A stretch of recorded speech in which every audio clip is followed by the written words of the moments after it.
साथीहरु यो चाहिँ हाम्रो रहेको छ यो जाजरकोट दरबार। यसमा चाहिँ टक्क नीलो कलरले रङरोगन गरिएको रहेछ।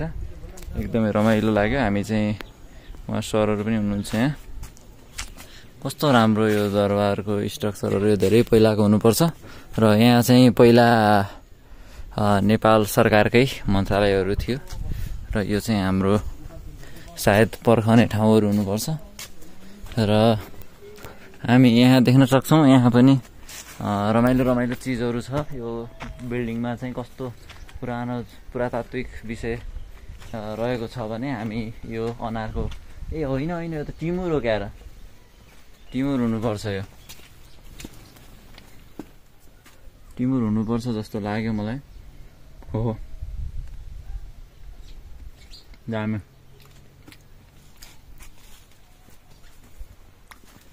टिमुर यो भूकम्पपछिको संरचनाहरू हो हामी देख्न सक्छौं। टिमुरको बुटो र चाहिँ यहाँनिर अब यो चाहिँ एकदम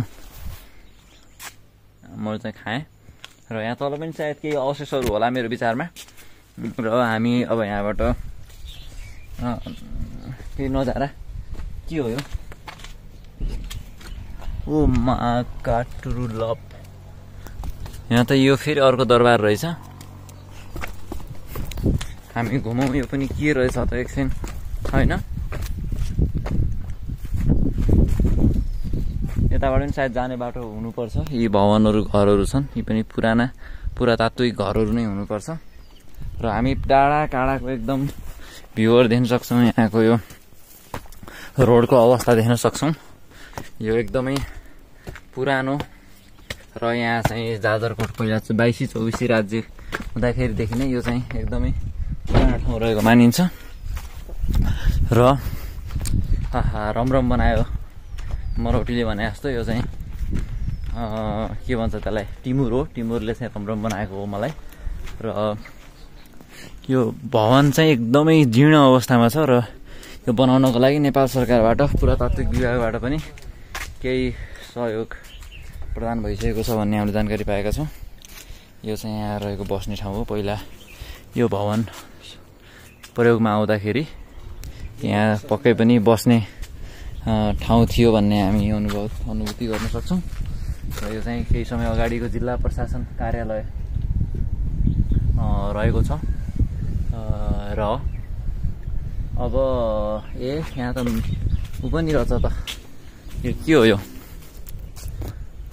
उ हो यो बोगटे कोही चाख्दैनन् बोटैका भोगटे भन्ने यही हो है साथीहरु। ल भोगटेले ठाउँ मात्रै ओगटे भन्ने चिज चाहिँ हामीले देखिसक्यौं। यो पाता यो चाहिँ हजुर जस्ता पाता चाहिँ होइन यो प्यानल पाता। यो चाहिँ इनर्जी सौर्य इनर्जी निकाल्नको लागि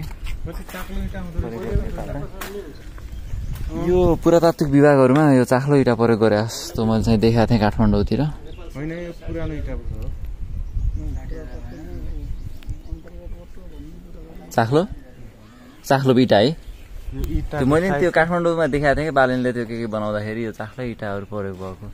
र इटा कति यो बिल्डिङ कति जति पुरानो हो यो अनुमानित 200-300 राम त्यति अगाडि पनि यस्तो इन्जिनियरिङ थियो भनेपछि आफै बुझौं नेपाल कुन अवस्थामा थियो। नाइन अब त्यो त फरक रह्यो। कति दूरदराजमा छ यो ठाउँ हेरौँ न हजुर। त्यही त त्यो छतमा पनि पुरा काठहरु हो क्या पट्रै छ यो हेर्न नौ त्यो हेर्न त्यो ढोकाको डिजाइन कस्तो राम्रो छ क्या त्यो राजाहरु टक्क बसेर ड्याक्क त्यहाँ हेर्ने जस्तो दामी दामी र यहाँ चाहिँ धेरै कुराहरु पक्केको हामी देखिरहेका छौं र अहिले चाहिँ यो भूकम्प गइसकेपछि जाजरकोट एउटा सबैले चिन्ने र यो घटनापछि चाहिँ यहाँ धेरै आन्तरिक तथा बाह्य सहयोगहरु पनि आएको हामीले जानकारी प्राप्त गरेका छौं। त्यहाँ तपाईं धेरै बस्नु आधा घण्टा बस्नु भने चिसो हुन्छ क्या। भित्र बाहिर पोल्ने गर्मी छ भित्र चाहिँ त्यो कोठा खै कुन हिसाबले बनाएको एसी हाल्छ सर एसी केही छैन ए अनि तपाईँको एउटा भित्तामा बोले भूकम्पपछि यही कर्मचारीहरू बस्ने प्रशासन यो सरकारी भवनै हो व्यक्तिगत सरकारले गर्नु गरा त्यस सङ्कटकालमा ए यो सबै गरिदिएको भए त यो अफिसहरू कहीँ जानै पर्दैन त यहाँ ए यो भन्दा त अझ हाम्रै माओ सङ्कटकालमा है कसरी बनायो होला भेरी नदी यहाँ नजिकै छ तल भेरी नदी कलकल बग्ने नदी यताबाट पनि पानी आउँछ र यो साइडबाट यताबाट पनि उताबाट त गएको छ नि यताबाट पनि आउँछ र माथि र तलतिर पर्छ यता बिचमा खोचो क्या हो यो यहाँ पनि छ सानो खोला छ ए त्यही त अहिले त हुँदैन बर्सातमा हुन्छ ए त्यहाँ पारि पनि भनेपछि भेरी नदी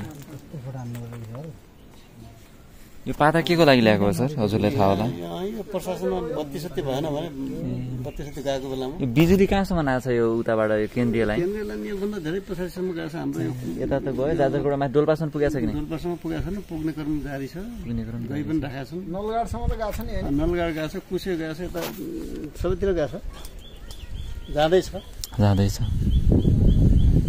यहाँको सांसद को हुनुहुन्छ अरे सङ्घीय सांसद के अरे शक्तिबहादुर बस्नेत शक्ति बस्नेत शक्तिको जिल्ला राजीव विक्रम शाह ए मुख्यमन्त्री के अरे राजकुमार शर्मा होइन र राजीव विक्रम शाह ए माथिको होइन अलि माथि ए पारितिरको हो कि ए पल्ला गाउँको ऊ यो हेर्नु